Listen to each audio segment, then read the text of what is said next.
Hello and welcome to another episode of Rates and Barrels. Derek Van Riper is coming down with something. 'Tis the season, and so I will have to stumble and bumble my way through. Wait, there is no rundown. Oh no, we are in trouble today. I wanted to start with some news. We'll hit up some news, the biggest news of the day, and some good, some bad. And then we will have Mitch Bannon on to talk about the Blue Jays and Dennis Lin to talk about the Padres who clinched last night to begin looking forward to the playoffs as teams clinch left and right.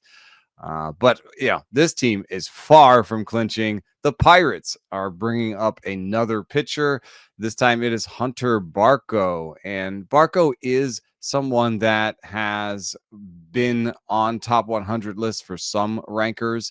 But I think that he's not quite the same class as the other Pirate pitchers that have come up, like Bubba Chandler and obviously Paul Skeens. What you see under the hood when you look at the stuff numbers or even just the K minus BB numbers in the minors for Hunter Barco is that he does have a good sinker. It's a pretty good slider, and I think the splitter is his best pitch. We've seen a lot of people with good splitters overperform projections and models, but I will say that's a sinker from a lefty that he's going to be throwing a lot to righties. And command-wise, the slider does not have great location numbers in the minors. So you see a little bit of an uptick in walks. I mean, Barco went from a 7% walk rate in AA this year to a 13% in AAA. Part of that could be ABS.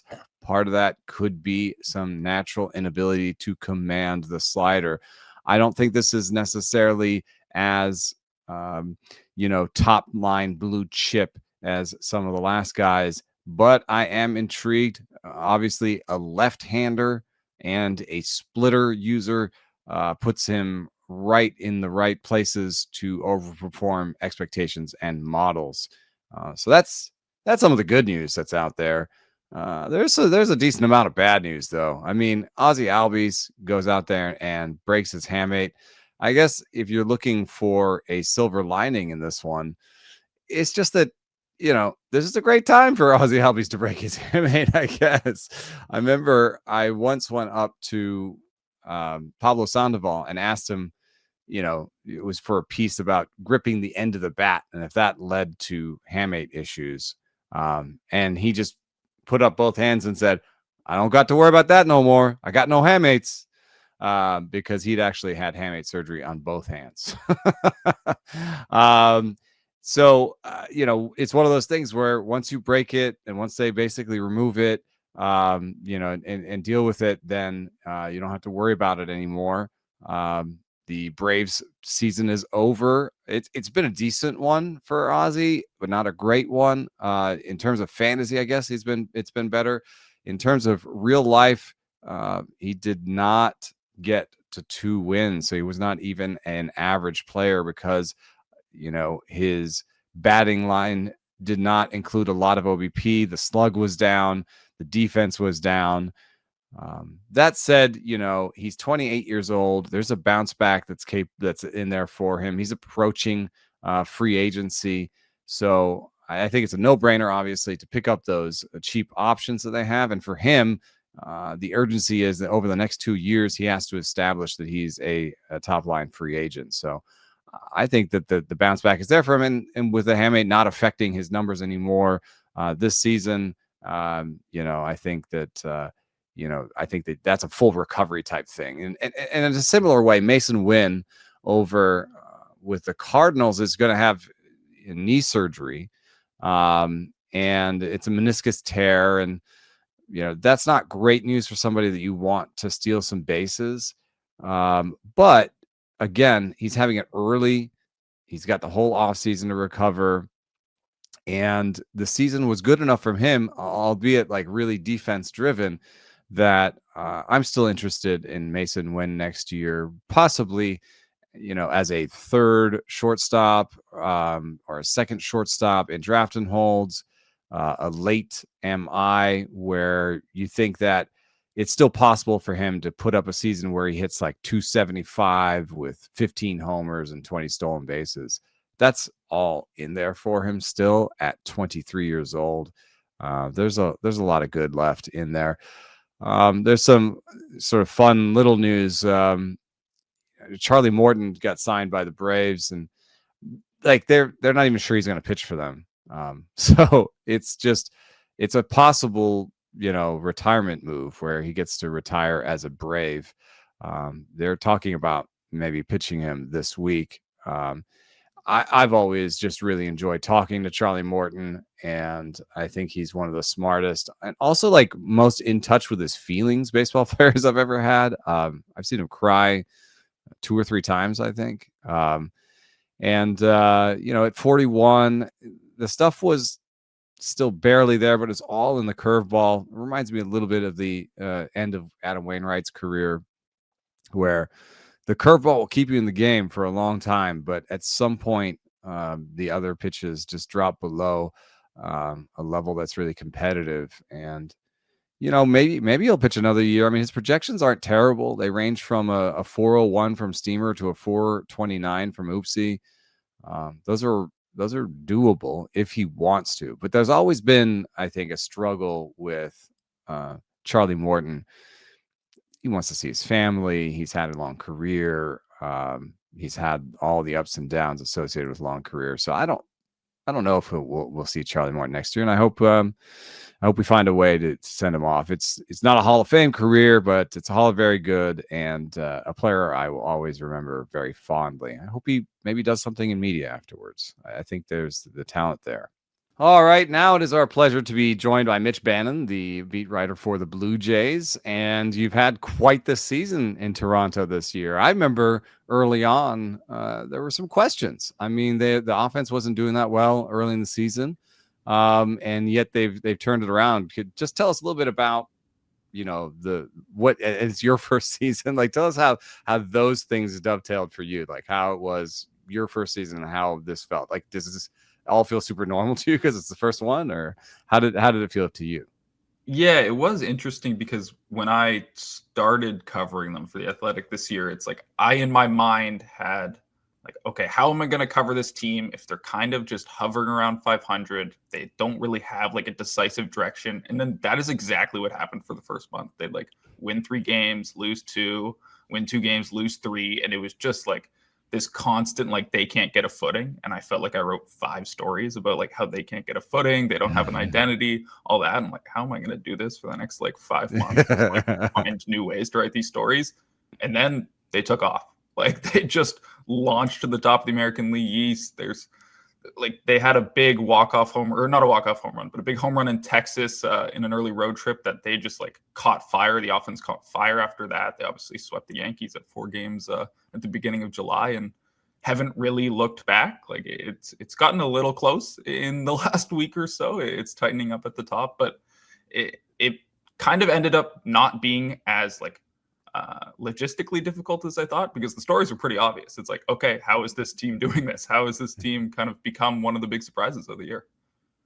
Yeah, I've thought about that recently. The Giants are like the most 500 team of all 500 teams over the last. I think they're 250 and 250 over the last 500 games. So I've talked to local writers of just about.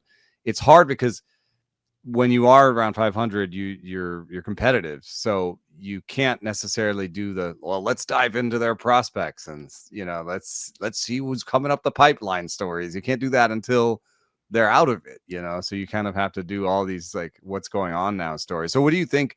You did the stories. What do you think was the key? I mean, from the outside, I think it looks like a little bit of a team that was always making contact, but sort of found their power. Is there anything in that that rings true, or is it just George Springer coming online, or what is it? All these things. What sort of was the big key for you?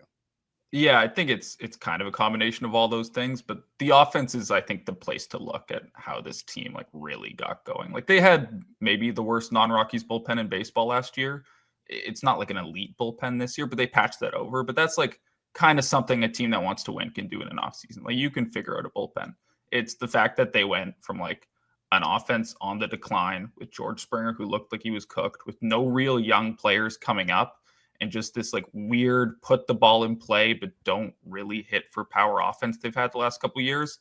And they completely changed it. And kind of their general like schema of offense actually started working. They brought in a couple new hitting coaches. David Popkins now leading that group, and he's a big proponent of like, just do what you're really good at. Like, we don't want kind of like a everybody fits this offensive mold. We don't want to just put the ball in play to put the ball in play. It's George Springer is kind of like the good case in point, because he started making more kind of like intentional contact in recent years. And this year he's gone back to just like, get your A swing off, hit the ball as hard as you can. You're going to have a couple shots. Like, have strikes to work with. So just try to hit the ball hard. And now he's done it so well that the contact has still been like even higher. So it's kind of an interesting, like, oh, maybe just like swinging the bat really hard and trying to crush pitches also helps your batting average and stuff like that. But it's the offense is like truly what's elevated this group. And it's also a very deep team, in part thanks to them sucking last year and acquiring a bunch of kind of like quad A upper minors talent. And I think like this team coming into the season needed like one or two things to like break for them to make the playoffs. I didn't necessarily expect like the 7 or 8 things to break their way that has them at the top of the American League. You know, it's a good point in terms of lineup diversity. When you look at the overall numbers, I think it belies the fact that they are very different hitters on this team. I mean, you're talking about a team that overall looks a little bit like the Padres or the Astros, where they make a lot of contact and just enough power to be a top half, top 10 type offense. But when you look at the players, that's not how it is. I mean, there's Ernie Clement, who's just putting the ball in play. You know, there's Alejandro Kirk, who's just putting the ball in play. There's a bunch of guys that are focusing on, just collecting those lottery tickets, putting the ball in play, collecting singles and doubles. And then you've got, Dalton Varsho and Davis Schneider, who might be the most pull air guys in baseball. I mean, they are trying to do one thing at the plate and just lift that thing in the air to the pull side. So, I mean, kudos to the hitting coaches there for kind of managing these different personalities at the plate. I think that speaks well to them. You mentioned that bullpen, so I think Hoffman was the big move. What does that bullpen look like to you going into the playoffs? Is that a bullpen where they're going to trust like 2 or 3 guys? Or, we talked recently on Rates and Barrels about it looked like maybe they were auditioning some of the other guys like Braden Fisher and Brennan Little and those guys to be maybe a setup guy, to be maybe, the 8th, 7th, 8th inning guys. So what do you sort of see as the A bullpen for the Blue Jays going into the playoffs? Yeah, I think this is going to be the group if the Jays have a lead late in the playoff game, that looking for their first playoff win in like basically a decade. It's going to be kind of grip knuckles and like tense moments, just because it's been kind of up and down. But the guys are the guys. I think Jeff Hoffman will get the ball in the 9th inning, even though he's throwing 93, 94 and is throwing 80% kind of his secondary stuff in the last couple of weeks. He's going to get the ball in the 9th. There is kind of this like second kind of patchwork tier where they go pretty heavy on the matchups, as kind of most teams do these days. But it's Brendan Little, it's Sir Anthony Dominguez, Louis Varland has like gone through kind of his ups and downs after the trade. I think the velo is nice, right? Like he's the hard. Is he the hardest thrower in the pen? Yeah. Oh yeah. By a lot. It's kind of like, so the pen was like good in the first half, but they really didn't have, aside from Hoffman, like and Little, like significant swing and miss. So what they did is they went out and got Sir Anthony Dominguez for that, and then Varland just for like the pure velo and hope you get the swing and miss on the curveball. And Varland, I know like there's some suspicion he had some tipping stuff. He's had some tipping stuff kind of throughout his entire career, and he also just ditched basically all his like non-fastball curveball stuff after he got to the Jays. And teams were just kind of picking one and hammering if they got that pitch. So he's worked some other secondaries in. But aside from him, like I think there's a chance we see, Braden Fisher has been electric, Tommy Nance, like Eric Lauer. This bullpen, the way the rotation is shaped, especially like after the top 2 guys, is going to have to cover some pretty significant innings if this team is in a 5-game series. So I think Hoffman, Dominguez, Little are kind of like these guys are going to pitch late innings, but I expect we see kind of the full bullpen in action. Interesting. Will they get any help from Jose Barrios? I mean, he's seems a little bit reticent to join the bullpen, but I guess he also helps us answer what the playoff rotation looks like. I mean, at least 1 through 3, one and 2, I think, seem pretty obvious. But who's the game 3 starter for the Blue Jays, and how will they use Jose Barrios if it doesn't look like it's him? Yeah, I think it's going to be Gosman Bieber one, as you kind of alluded to there. Yeah. That's like no questions asked. The only way this gets like real messy is if the Jays fall back a couple of games and then you're using Gosman on normal rest this weekend to try to like lock up the division. You don't lock up the division, you get into a wild card and you've burned Kevin Gosman. Like there is like a very real scenario where that happens, but if they have all their ducks in a row, it's the 1-2. And then I think, honestly, I think they have not figured that out yet. I think it's kind of just an open audition with Chris Bassett went on the IL with kind of the back inflammation, and he can be back for a DS. He's been pitching through this back inflammation for 3.5 weeks, and by ERA had his best month of the season while doing so. So I don't think they're going to be like terribly concerned if they can get him back about giving him one of the number 3 or 4 spots in this playoff rotation. Max Scherzer just let up 7 runs in 2/3 of an innings. Yeah. And he has not looked very good in the last month, coming off August, in which he looked very good. I think his next start, which is probably his last regular season start, is huge for him. I think it will kind of dictate whether or not he gets that number 3 playoff role. I think that's a role they kind of had him penciled in for before the September struggles. And if Scherzer doesn't grab it, and let's say Bassett comes back, I think you're probably starting Trey Savage in a playoff game. I doubt he goes more than 18 batters. I wouldn't be surprised if he only sees kind of once through the lineup, just with his funky arm slot really giving him kind of an early edge against opposing teams. But I think there is a potential role for him to not only be kind of a swingman for this team, but start a playoff game. Had there been any talks about Trey Savage's innings? When he got called up early in the season, when this kind of halfway through, it became like potential that he was going to get called up. I was talking to some people and I had kind of like a 140 inning number was kind of max. And then when they called him up, they said he's not on any kind of innings restrictions. So I don't know if that's a little bit of gamesmanship, but they really managed his innings in the second half after it became kind of apparent that he was maybe going to get up here. Like they gave him 3 weeks off around the All-Star break. They used him for like 1 inning relief appearances a couple times. I think maybe we get to the World Series, and if you're in the World Series, what's an innings limit at that point? But right. I think he's got the bullets to at least start some games in the beginning of the playoffs for them. Well, that 140 number is pretty interesting because I doubt there's any way that he could pitch past 140, even if you basically used him as a regular starter and they went to the World Series. I mean, it would be close. I mean, maybe he'd be at like 135 if that was the deal. But he's at 107 right now, so. Yeah, I think they managed it well. And I do love that funky arm slot. It's a really weird one because like even his breaking balls like kind of go the wrong direction. You know, he's a little bit has something in common with like a Drew Smiley where everything's over the top and everything's up and down, and it's really hard for him to get any wiggle on anything. I went over after his debut against the Rays at Steinbrenner and talked to some of the Rays players just about like what was it like to face this guy. And basically the sentiment was like after they saw him for the first time, they thought they like kind of had a good plan. Like they thought they had more of a plan of attack. And then he just like located better than basically he had at any point in his minor league career against the Rays. So it's like there's not much you can do. But they thought they had like a better plan for the second time through.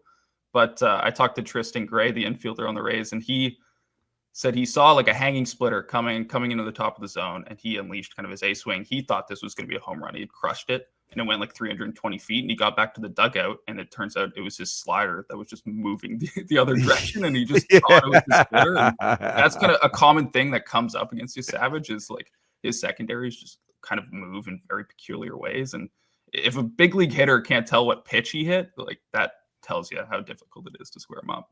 Yeah, that is really interesting. And, you know, with the sort of advent of research into how much we tunnel our secondary pitches off each other, I think tunneling 1.0 was very much about fastball and secondary pitches. But the more I talk to pitchers this year, the more there is like, yeah, like the hitters are trying to anticipate. And if I can see they're anticipating one pitch, then I can play off of that with another secondary. So there are these these interactions between your secondary pitches. So I love this idea that like his slider, which is like a backup slider, it's like a slider with arm side movement, that if you just look at it in by itself, you'd say this is not a good pitch.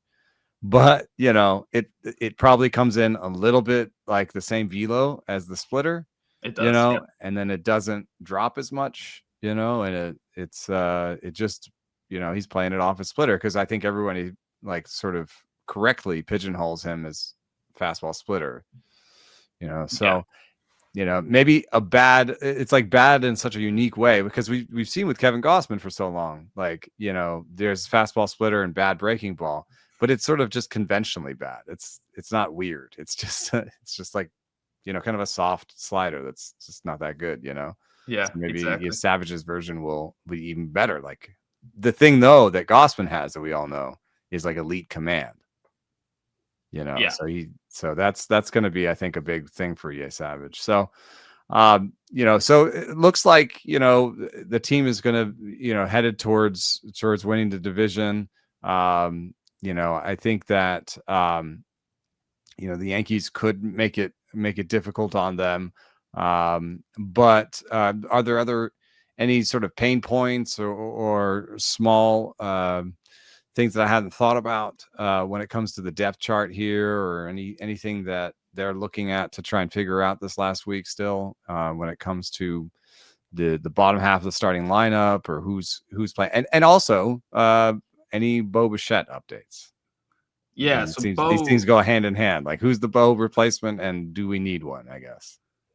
I think replacing Bo's offense is going to be essentially impossible if this team ends up having to play playoff games without him. We've seen Andres Jimenez just slide over to shortstop, and I don't think he was like particularly thrilled about doing the idea of playing shortstop when he got traded over here. But I was talking to him the other day, and he's like, "Yeah, it's win time. I'll do it." And it seems to have come back pretty naturally to him. He said kind of the angles of the throws, like he thinks he has the power. It's just the angles of the throws from shortstop are the one thing that's kind of the holdup. And you look at kind of all the defensive analytics, and they say he's a significantly better defensive shortstop than Bo. So the fielding's not going to be the problem. It's just going to be like we're talking about the difference between like a 900 OPS hitter and like a 600 OPS hitter. So you're losing a lot there. But in terms of Bo's future, he is definitely done for the regular season. We will not see him play another regular season game for the Jays.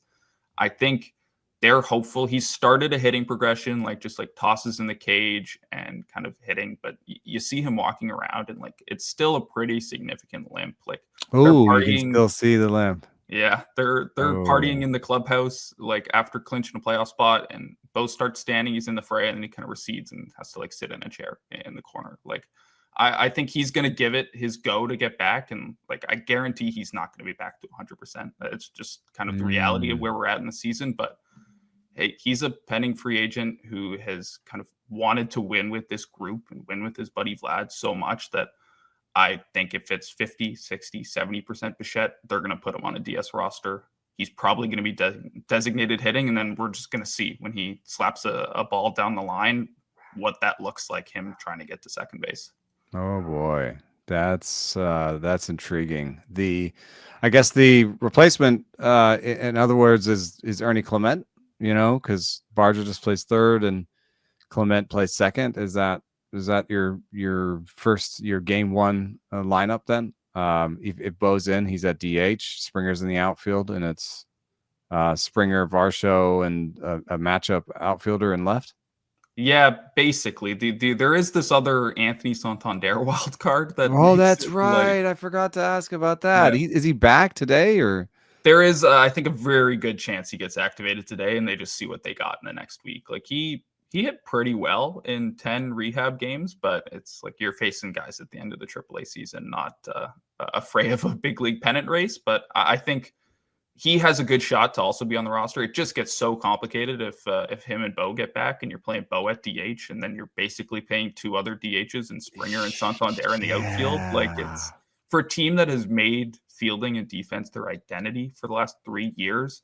I mean, good going thing into a Barco playoff is series. so good, but like, can he really make up for bad wings on both sides? Yeah.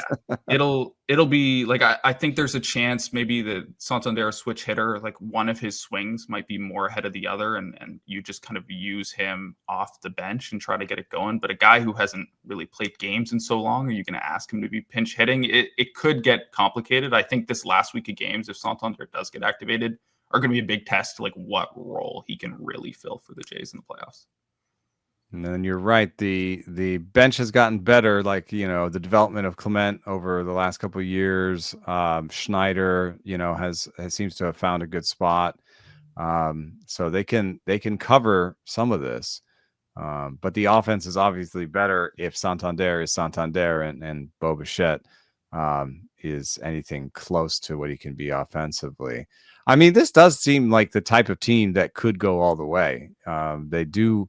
You know, if you think about them compared to like the Texas Rangers, there's a lot of, you know, commonalities for me, which is, you know, a really good offense, you know, some veterans in the rotation, not necessarily what you would call a top rotation, not what you would call a top bullpen, but like, you know, score some runs and find the way to get outs, you know, put the pieces together in a way to get outs. It's not impossible. Things that are going for them are the fact that they make contact. Well, that does actually help a lot in the postseason, and they have a good offense. So, you know, sorry, I think you're gonna have to be busy for a deep run. I mean, is that how are the vibes among the fan base and stuff? Are they mostly? It seems like it's been really healthy. Like people are really excited. Yeah, I think just coming off last year where it's like everyone was distraught and like heads were being called for, and it's people wanted Vlad and Bo traded and like a significant rebuild to start. Like the fact that we're like 300 days after that and they're at the top of the American League with like there's been some changes, but like they spent $100 million on Anthony Santander and he's just hasn't played this year. Like it's very much like a very similar group to last year with some deadline ads. And like I think the Jays are a very clearly like that's ball team where it's like you can go from being 74 wins to like 93 wins with a couple like philosophy tweaks, a couple new coaches, a couple breakouts, and a 35-year-old George Springer going from a 650 OPS to a potential MVP candidate. Like there's no reason for the fan base to not be pumped right now, and I think they definitely are. I do think the fact that they could be matching up against the Yankees or Red Sox, the winners of a wild card there in the DS, brings a lot of Jays fans some anxiety because that poses the opportunity for this very miracle season to crash and burn in heartbreak against one of the biggest rivals. But you know, you got to earn the opportunity to have that heartbreak. Yeah, right. Well, I'm excited to see what's in store for the Blue Jays over the next few weeks, and I'm excited to read what you get to write about them. I think you'll have a lot of fun. And thanks so much for coming on the pod, Mitch. Yeah, no problem. Thanks, Ina. All right, and now the pleasure is all mine to have Dennis Lin on the show to talk about the Padres who clinched last night. You know, clinching, the celebrations are. I miss covering them. I have not gotten to cover one in a while. And yeah, I remember one time, who was it? Victor Martinez saw that I didn't have a poncho on, and he basically ran across and just poured a bottle of champagne on my head. So I have a fondness for them. And I also like, I know how hard it is to try and get anything for your piece. You know, I was interviewing Mike Morse one time, and someone stuck a bottle of beer down his back of his pants while he was talking to me. He didn't even break stride. He finished the quote. What were some of the fun moments for you last night in the celebration? I saw some pictures of Manny. Manny looked like he was letting loose. Yeah, he seems to really relish these celebrations, and they've had, I guess, 4 since he's been a Padre, so good for him. But yeah, I didn't have a poncho or any special gear last night either. And someone on the team came up to me and said, "Do you want to get wet?" And I thought I thought it was like a trick question, so I said yes. Like I was hoping you wouldn't, and I just should have said no because yeah, he proceeded So you to got doused. yeah, multiple times, and then someone got a towel for me afterward. But I feel like I can still smell the alcohol on me several hours later. Yeah. Was there like a, we've still got business to do kind of aspect to it, or just it's been I think an up and down roller coaster season. So maybe there was just really legitimately letting loose and having fun for a night. Yeah, on one hand, I guess I've only covered one team on a dedicated basis ever, so it's like, are these guys they're going really all out? It seems like for a wild card berth, most likely that they clinched. I mean, the division is still technically within reach. Number 3 seed or number 4 seed in the NL is also within reach, but I mean, most likely they're going to go to the wild card round, but they really, really seem to enjoy most likely clinching a wild card berth. But it's been, like you said, an up and down season. The second half has been a big grind. So I think these guys, and they said it, they enjoyed this maybe even more than last year when they kind of just rolled in the second half and just went into October that way. It's been more trying this summer, and honestly, it's been pretty frustrating for them, quite a bit, and more frustrating for their fans, I would imagine. But they're in, and with the bullpen that they have, they could probably do some interesting things. We'll see. Yeah, let's talk about some of those pain points. I guess, one thing that occurs to me is that we thought that I think starting pitching would be a real strength for them going into the season. And Dylan hasn't quite had the season he wanted to have, I don't think. And Michael King's been hurt. So and Darvish just came online recently. Like, if you're handing out game 1, 2, and 3 starter roles right now, who you giving the ball to? Game 1's a no-brainer. Nick Pivetta. I mean, I don't think anyone quite expected this when they signed him in spring training. He was, kind of a serviceable back-end starter, maybe better than that, but just, his career had been to that point a little bit up and down. But if you go by, I guess, wins above replacement since then, it's like one of the 10 best pitching seasons in Padres history. So he's been the one pillar all season in the rotation, the one guy they can really trust. In the meantime, like everyone else has had their issues. You mentioned Dylan, Cease.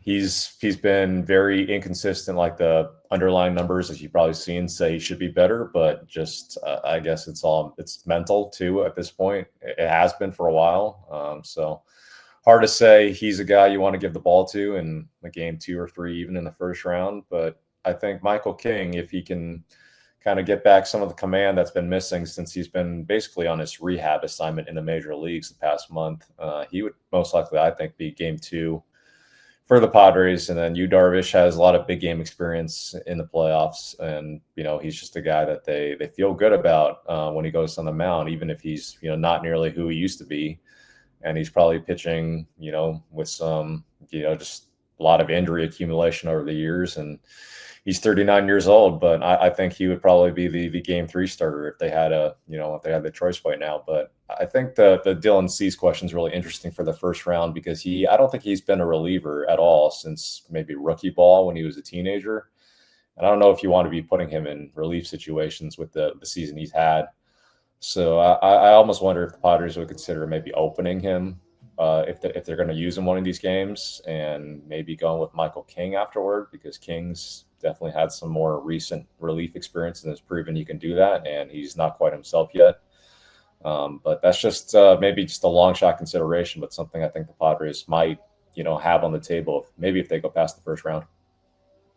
Yeah, I mean, the real interesting thing about Cease has been, so how many times has he been cruising, and looking like he's absolutely dialed in before he runs into a buzzsaw in the 4th or 5th. You can see it in the splits pretty easily. Innings 1 through 3 this year, he has a 619 OPS against. 4 through 6, it's an 842 OPS. It's not even necessarily third time through the order. It's even sometimes second time through the order. So I do think that he can be a weapon for them. maybe with an opener, maybe he's the in case of emergency break class. If it's a tight game and King has walked 2 guys in the 3rd inning, maybe just bring on Cease. Try to get the strikeout, get through a couple more innings with him. So I think that they'll find a way to get a lot of value out of him. Long term, I think the best he's looked is when he's actually thrown those extra pitches. When he's thrown the sinker and the changeup some more, and just not giving everybody that same look at that fastball slider combo over and over again, as dominant as they can be. So I think he'll get it together. But you're right. Like at this point in the season, I don't know if you can necessarily just hand him the ball in game 3 and say this is what we want, especially when you got Yu Darvish. As wily and funky as he's been with the new arm slot. And then I guess another pain point, is I'm more on the offensive side when you're talking about a team that, leads the league in strikeout rate, or is right there with the best teams in strikeout rate. The power has been really inconsistent. And, we wrote about Fernando Tatis Jr.'s contact point and his missing power. He's actually making contact further out in front. And since our article, so I guess we fixed Fernando Tatis Jr. They should hire us, but no. But his powers come back, and less facetiously, I just wanted to ask you a little bit about some of the other guys, because if you look over the last 30 days, Manny Machado has not been good. It's like a 650 OPS or something. Do you see signs of him coming out of it? What is the conversation like around Manny and his slump over the last 30 days?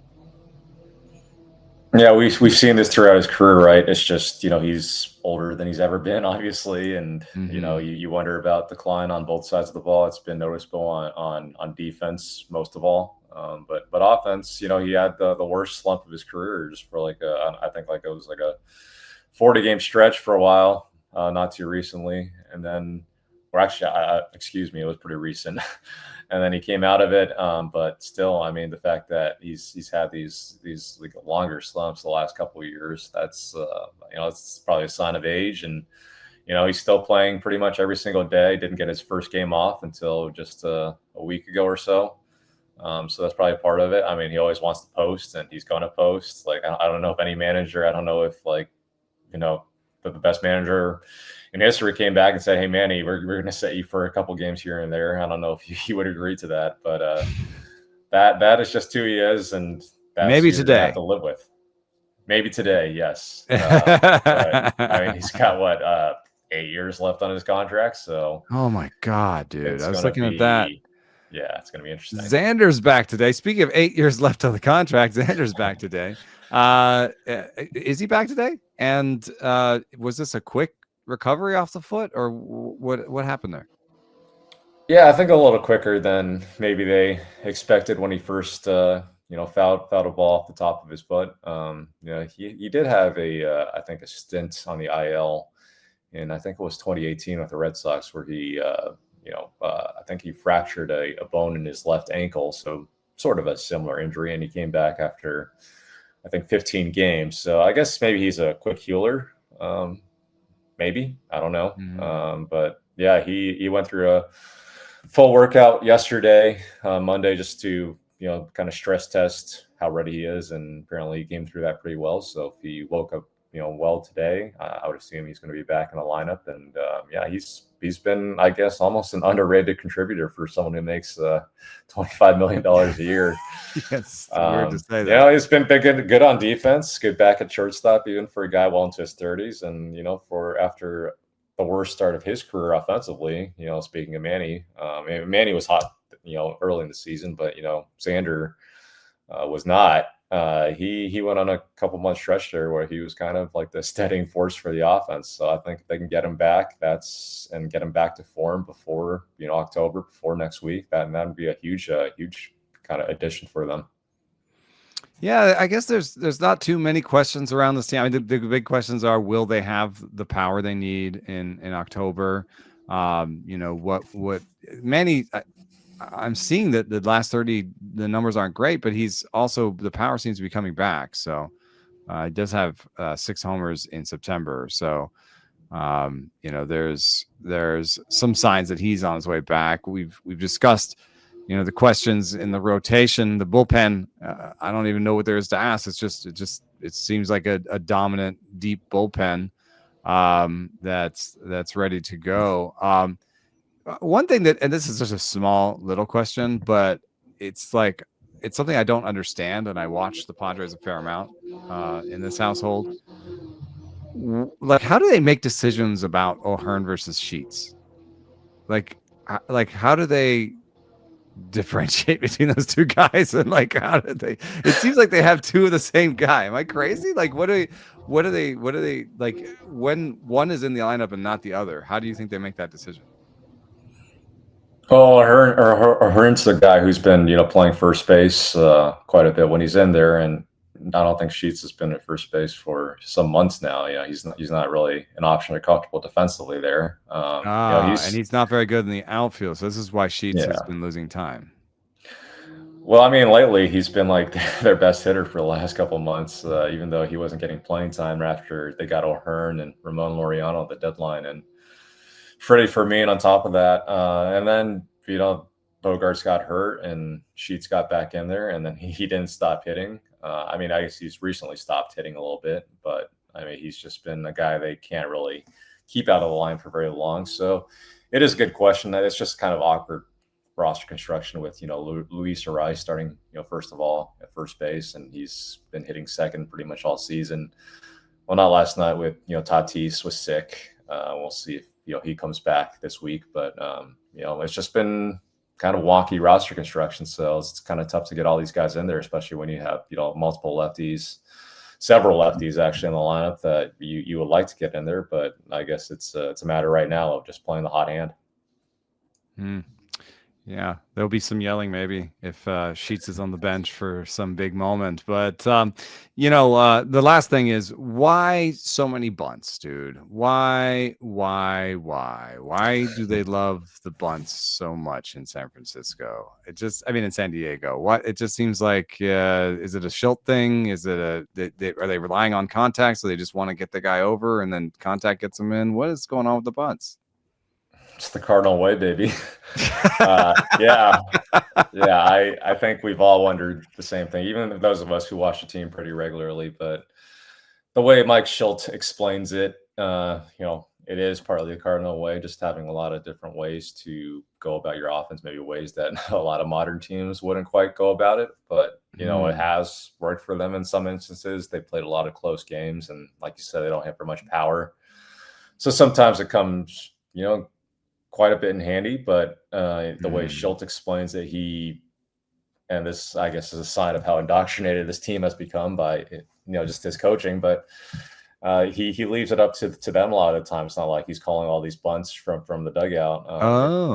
If a guy's not feeling great a certain day against a certain matchup, if he feels like, it's more productive to lay down a bunt and maybe even try to bunt for a hit, which Freddie Fermin has been like a perfect addition from that standpoint, because he's like really, really good, especially for a catcher at bunting for hits. He gives them the green light to, make their own decision at the plate. And sometimes you might look at it and say, like, this is dumb. Why are they doing it? Like, this is the best matchup you should be swinging away. Maybe a guy's just not feeling it that day. At least this is the way Mike Schilt explains it. I don't know how many, front offices around the game would kind of agree with it, but AJ Preller has always been a GM who kind of gives his manager maybe more leeway than most to kind of oversee things the way they want, or the way the manager wants. So this is the way they decided to do it, and I guess there is an argument for it, given that, again, they don't hit for much power. But I think it could be a major storyline in the postseason if it comes back to bite them in a big spot. Yeah, it is. It's super interesting for a lot of reasons. One, this idea that he's not calling them all. Like my BS detector goes on a little bit, and I'm like, I don't know if I believe you, but I would love to. If I could know one thing for certain, it would be interesting to me to know how many were called from the dugout and how many were just done. But the lower the run environment, just statistically speaking, the lower the run environment, the more bunt makes sense. The more you're playing for one run, the more bunt makes sense, because it can raise the chance of scoring one run while it reduces your chances of winning, if that makes any sense. Because it reduces your chances of scoring many runs, but it can raise the chance of scoring one run. We know all these situations, like getting a guy to third before 2 outs. You know, there's like a sacrifice fly. You know, a certain ground balls can just get him in. And when you've got Luis Arias, you know, batting so high in the lineup, there's so many times when he's coming up soon where you could be like, ooh, I'm the 9 hitter. Arias is coming up in 2 guys. You know, let me just bunt this guy to second or third, and either Tatis or Arias is definitely going to get him in. You know, and 1 run could win this game for us. So it's not.